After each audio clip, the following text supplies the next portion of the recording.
ఈ లోకంలో జరుగుతున్న ఆత్మీయ యుద్ధం మరియు ఈ సంఘర్షణ మనం సహజ కళ్ళతో చూడగలిగే దానికంటే మించినది. ఒక ఆత్మీయ రాజ్యం ఉంది. శత్రువు మీపై మరియు మీ కుటుంబంపై ఎందుకు నిరంతరం దాడి చేస్తున్నాడో మీరు ఆశ్చర్యపడవచ్చు. శత్రువు మీ మనస్సు మరియు భావోద్వేగాలపై ఎందుకు నిర్దయంగా దాడి చేస్తున్నాడో, మీరు ఎందుకు నిరంతరం ఆత్మీయ యుద్ధాన్ని ఎదుర్కొంటున్నారో మీరు ఆశ్చర్యపడవచ్చు.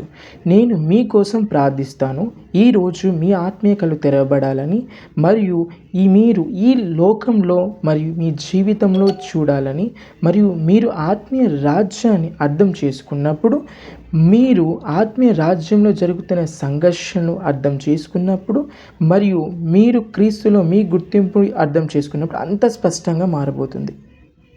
అపోస్తులు 26:18 నుండి ప్రారంభిద్దాం. ఇది అధికారంతో ప్రారంభమవుతుంది. అపోస్తులు 26:18. వారు కళ్ళు తెరిచి వారు చీకటి నుండి వెలుగునకు, సాతాను అధికారం నుండి దేవుని వైపునకు తిరగడానికి, తద్వారకు వారు తమ పాపాలకు క్షమాపణ పొంది నా విశ్వాసం ద్వారా నాకు అంకితమైన వారిలో స్థానం పొందుతారు. మొదటగా మీరు మరలా పుట్టినప్పుడు మీరు చీకటి రాజ్యం నుంచి వదిలింపబడి సాతాను అధికారం నుండి తీసివేయబడి దేవుడి యొక్క రాజ్య అధికారంలోకి మనం వస్తామని చూస్తాం. ఇప్పుడు మీరు దేవుని అధికారంలోకి వచ్చినప్పుడు మీరు ఆ అధికారంలోకి ప్రవేశిస్తారు.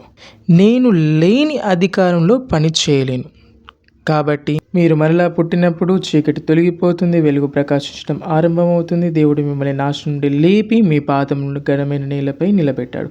అతను మీ ఆత్మను రక్షించాడు, మీ స్వభావాన్ని మార్చాడు, మిమ్మల్ని విమోచించాడు. అతను మీ మనస్సును మరియు హృదయాన్ని మార్చాడు మరియు అతను మీ ఆత్మను పునరుద్ధరించాడు మరియు ఇప్పుడు మీరు మీ ఆత్మీయ స్థలాల్లో నిలబడి ఉన్నారు. మీరు ఈ యుద్ధాన్ని ఎఫెసీ 2:2లో చూస్తారు. ఇక్కడ మీరు ఈ లోక ప్రకారం నడుచువారు అంటే మీరు లోకంలాగా ఉండేవారు, మీరు లోకంలాగా ఆలోచించేవారు, లోక సంబంధమైన తత్వాన్ని స్వీకరించేవారు, లోక సంబంధమైన ప్రవక్తను స్వీకరించేవారు, లోక సంబంధమైన సంస్కృతిని స్వీకరించేవారు. మీరు వాటిని చేయొచ్చు. వాయుమండల సంబంధమైన అధిపతిని అనగా అవిధేయులైన వారిని ఇప్పుడు ప్రేరేపించే శక్తికి అధిపతిని అనుసరించి ఈ ప్రపంచ ధర్మము చొప్పున మున్పు నడుచుకొంటిరి. ఇప్పుడు ఇది నేను ఒక సైడ్ పాయింట్గా పెడతాను, తర్వాత దీన్ని మెంటల్ రిఫరెన్స్గా సేవ్ చేసుకుందాం. గమనించండి, ఎఫెసీయులలో ఆ ఆత్మ అవిధేయత పిల్లలలో పనిచేస్తుందని వ్రాయబడి ఉందని మనం చూస్తాం. కాబట్టి భూలోకంలో సాతానుకు అపరిమిత పాలన లేదు. సాతాన్ ఈ లోక స్వంతం కాదు. అతను ప్రత్యేకంగా అవిధేయత పిల్లలలో పనిచేస్తాడు. కొలస్సీలు 1:13 దయచేసి పెట్టండి. ఆయన మనలను చీకటి శక్తి నుండి విడిపించి తన ప్రియమైన కుమారుని రాజ్యంలోనికి చేర్చుతాడు. కాబట్టి మీరు యేసును తెలుసుకోకముందే చీకటి శక్తి నుండి విముక్తి పొందారు.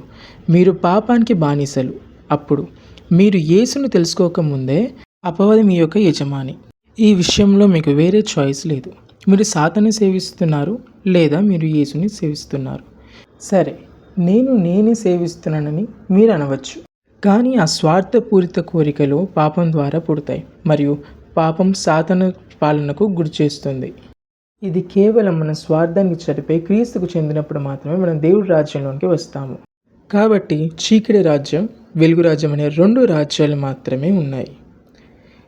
స్వర్గం నరకాన్ని వ్యతిరేకిస్తుంది, దేవదూతలు దయ్యాన్ని వ్యతిరేకిస్తాయి, వెలుగు చీకటిని వ్యతిరేకిస్తుంది, దేవుడు సాతాను వ్యతిరేకిస్తాడు.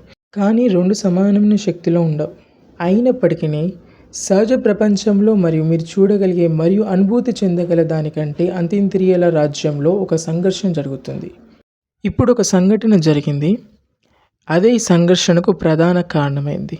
దయచేసి ప్రకటన గ్రంథం 12వ అధ్యాయం చూడండి. ఈ ఆధ్యాత్మిక యుద్ధం ఎక్కడ మొదలైందో నేను మీకు చూపించబోతున్నాను మరియు ఈ యుద్ధం ఎలా ఆరంభమైందో అర్థం చేసుకోవడం ద్వారా నేను ఇంతకు ముందు చెప్పినట్లుగా మీ చుట్టూ ఉన్న ప్రపంచాలని మాత్రమే కాకుండా మీ సొంత అస్తిత్వాన్ని కూడా అర్థం చేసుకోవడానికి మీకు సాయం లభిస్తుంది. మీరు గమనించవచ్చు, విద్యా వ్యవస్థలో చీకటి శక్తుల విజృంభిస్తున్నట్టు మీకు అనిపించవచ్చు. అప్పుడు మీరు ఆశ్చర్యంతో తల గోక్కుంటారు. ఈ దుష్టులకు ఇంతటి ప్రభావం ఎలా లభించింది?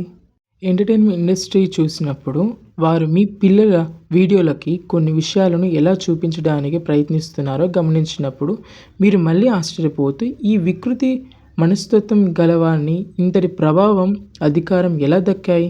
మీరు రాజకీయ వ్యవస్థ వైపు చూస్తే చాలామంది ప్రజలు ఒక నిర్దిష్ట దశలో ప్రయాణించాలని కోరుకుంటారు. కానీ అధికారాన్ని చేజెక్కించుకున్న కొద్దిమంది మాత్రం ఏమాత్రం అర్థం కాని రీతిలో మనల్ని వినాశనం వైపు అంచెలకు నడిపిస్తున్నట్లు అనిపిస్తుంది. అసలు అలా ఎందుకు జరుగుతుంది? అంతేకాకుండా ఈ దాడులను మనం కేవలం మైక్రో లెవెల్లో మాత్రమే కాకుండా మన దైనందిన జీవితంలో మైక్రో లెవెల్లో కూడా ఎందుకు గమనిస్తున్నాం? నేను ఇప్పుడు ఒక పోరాటాన్ని, ఒక యుద్ధాన్ని ఎదుర్కొంటున్నాను. అయితే ఒక క్రైస్తవుడిగా మీరు ఎప్పుడు ఓడిపోయినట్లుగా నిరాశవాదంతో, అనవసరమైన భయాలతో సంచరించాలని, సాతాను ఎప్పుడు మీపై దాడి చేయడానికి ప్రయత్నిస్తున్నాడనే భావనతో భారంగా బ్రతకాలని నేను చెప్పడం లేదు. కాదు, మనం జయోత్సవాలతో జీవిస్తాము. పరిశుద్ధాత్మలో మనకు నీతి, సమాధానం మరియు ఆనందం ఉన్నాయి. కానీ ఈ యుద్ధం జరుగుతోందనే స్పృహ మనకు తప్పక ఉండాలి. సాతాను పనిచేసే విధానం గురించి మీరు అజ్ఞానంతో ఉండకూడదు. సాతాను పనిచేసే విధానం గురించి దేవుడు మనకు తెలియజేయకపోతే బైబిల్లో ఆ విషయాలను వర్ణించి ఉండేది కాదు. కాబట్టి అనవసరమైన భయాలు కాదు, సరైన అవగాహన ముఖ్యం. ప్రకటన 12:7-9 వరకు.